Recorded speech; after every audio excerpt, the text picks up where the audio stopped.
الحمدللہ والصلاۃ والسلام علی رسول اللہ اما بعد۔ محترم سامعین کرام، حج کے 4 ارکان ہیں۔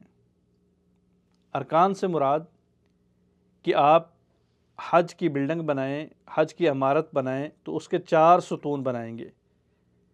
4 ستونوں کے بغیر جس طرح کمرہ نہیں بنتا، اسی طرح 4 کاموں کے بغیر حج نہیں ہوتا۔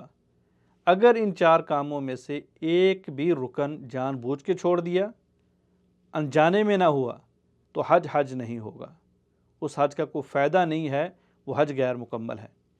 پہلے نمبر پہ میقات سے نیت کرنا، دوسرے نمبر پہ وقوف عرفہ، عرفہ کے میدان میں ٹھہرنا۔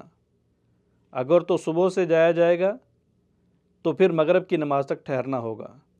اگر مغرب کے بعد جایا جائے تو کچھ دیر کے لیے بھی وہاں سے رک کے نکل لیا جائے تو جائز ہے۔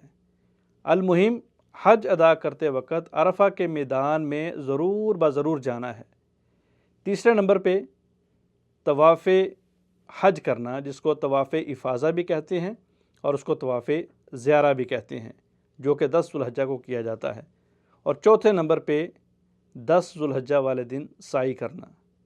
یہ وہ 4 کام ہیں، اگر ان میں سے ایک بھی کام نہ کیا تو حج باطل ہے، حج غیر مکمل ہے، اور کوئی بھی چیز اس کا بدل نہیں بن سکتی۔